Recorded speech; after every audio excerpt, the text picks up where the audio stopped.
Happy holidays from all of us here at Mike Scott Plumbing. Veterans Helping Veterans USA. Call 352-433-2320.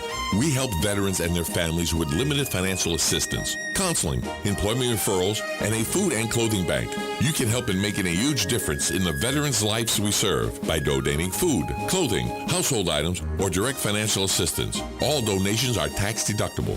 Veterans Helping Veterans USA. 352-433-2320. Thank you for your attention, and God bless America. Hi everybody, Brittany Jewell here, and I will be on WOCA Monday, December 21st at 8:35 a.m., where I will inform you how to practice a life of wellness when you come to Be Well. Holistic Massage Wellness Center, treating body, mind, and soul.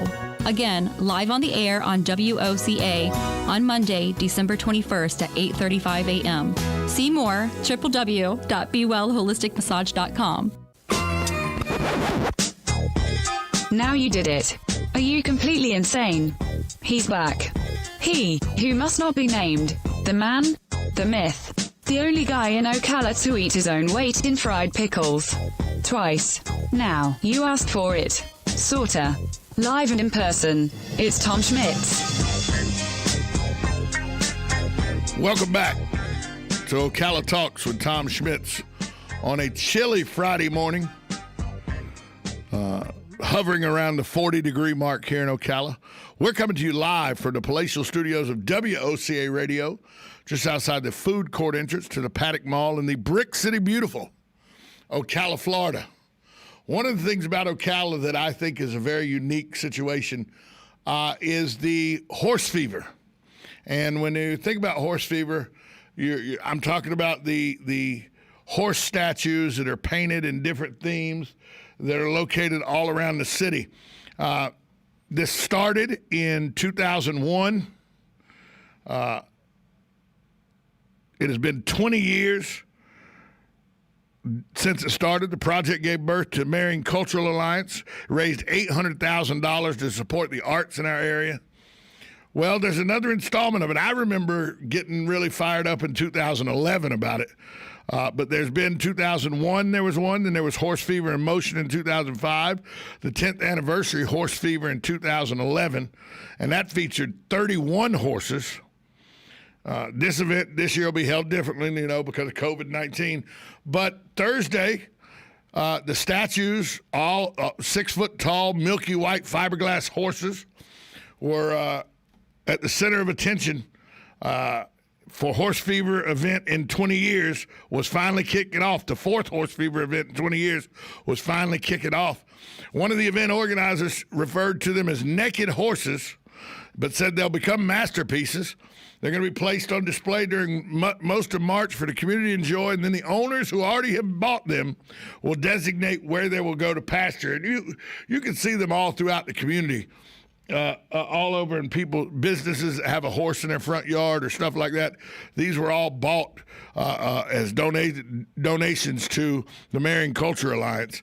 All this took place at Transformco's Mammoth Warehouse. That was once the Kmart Distribution Center. That's where they were being held. All fundraisers through the 20th anniversary event will help Marion Culture Alliance to fund grants, support local arts and community nonprofits, and ensure the continued growth of our endowment. Lori Zink, who is the Horse Fever 2020 co-chairwoman and involved with each of the 3 prior fundraising events. Lori Zink's just a busy woman. She helps out all over Ocala. She said she first asked other organizers, should we do this? It is in the middle of a pandemic, and should we even entertain the idea of doing this, she asked. They decided to launch the events during national crisis because it's not new. Remember, this is the 4th event in 20 years. The first event was launched in 2001, right after 9/11. The second one, the third one actually, the one that was in 2011 was done in the midst of the worst recession the country had seen since the Depression, and now a pandemic. So this is not new to Marion Cultural Alliance and the people that do Horse Fever. They've put this together in trying times 3 out of the 4 times.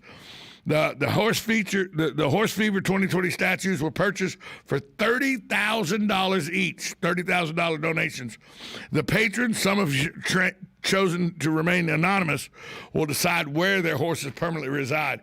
I think this is one of those things that it brings the horse community and Ocala together because it's statues of horses with different meanings. My favorite one in 2011 was the quarter horse.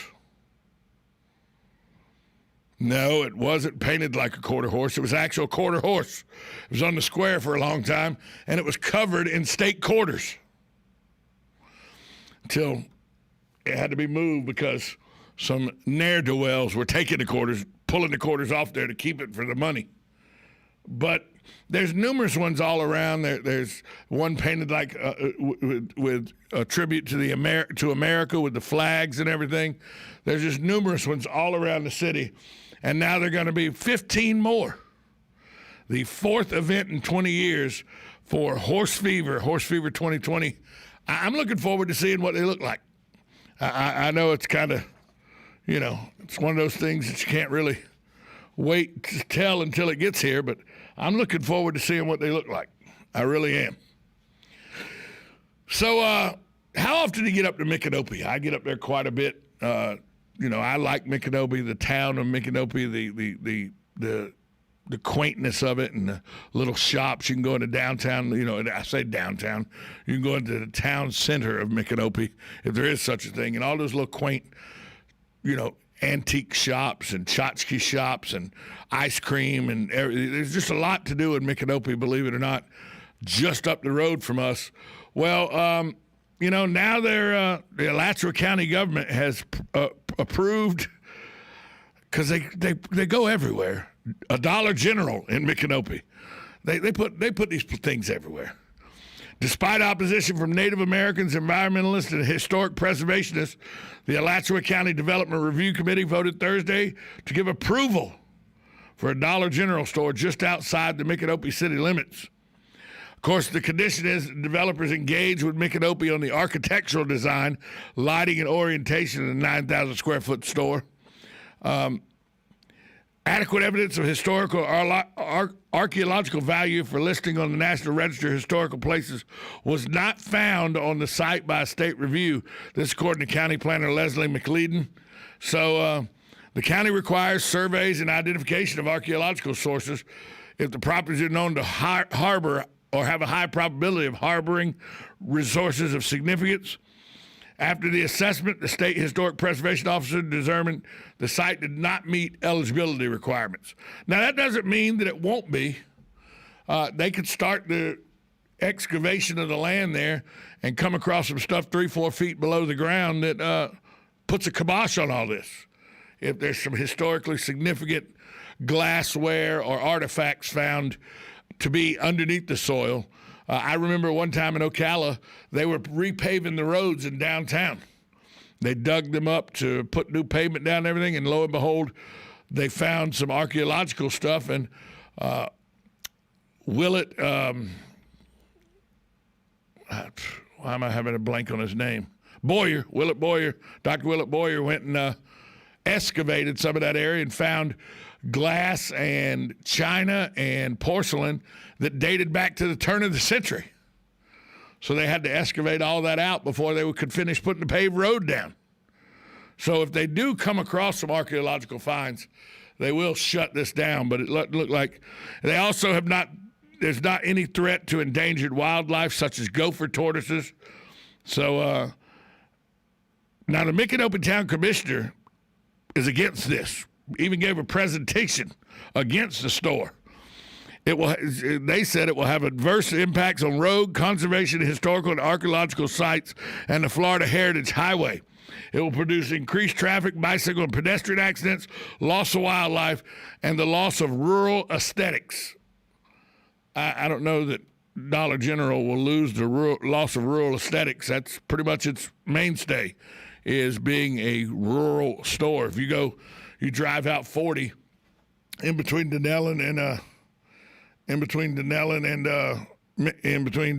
here, you come across a Dollar General. So I don't know that Micanopy needs a Dollar General, but it looks like they're going to get one. We'll take a break. We'll come back after this timeout. You're listening to 1370 AM, 96.3 FM, WOCA, The Source. Hey, here's an idea for some truly unique last-minute Christmas shopping. Come check out the old-timey greenhouse at Bob Wine's Camellia Gardens in Ocala. Inside this wonderful place, you'll find statuary and fountains and pottery and wind chimes, all kinds of original yard decor at last-minute discount prices, with some items reduced 20%, some 20% or more. How about a Bob Wine's gift certificate? Spend any amount starting as low as $25 and get great gift certificates for yourself. And remember, Bob Wine's is an outdoor garden, no crowds and no mask if you wish.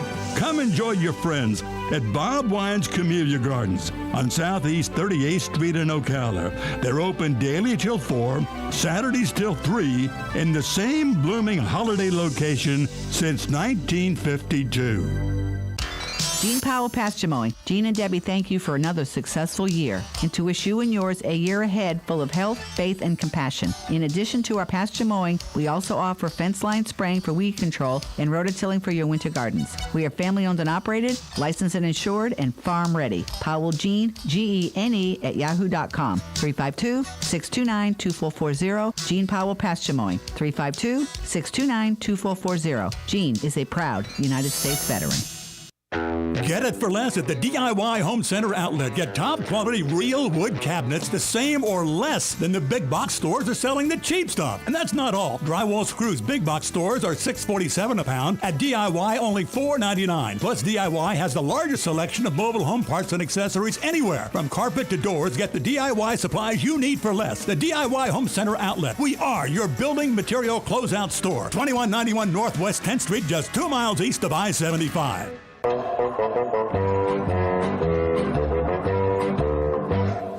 want a private pilot's license for Christmas. Only a private pilot's license will do. Don't want anything else. So dinky tinker toy. I want a pilot's license is to play with and enjoy. I want to learn to fly an airplane for Christmas. I don't think Santa Claus will mind me. Do you? He thinks it's a great idea. He won't have to use a dirty chimney flue. Brad, how'd you get in here? Oh, hey, Dan. I'm just working on the new commercial. Uh-huh. I just wanted to make sure that people knew that the best Christmas present was getting their pilot's license. And not a hippopotamuses? Well, I thought it was a good idea. So you thought it was a good idea to butcher a Christmas classic? Well, not exactly. Yeah, let's just tell them to go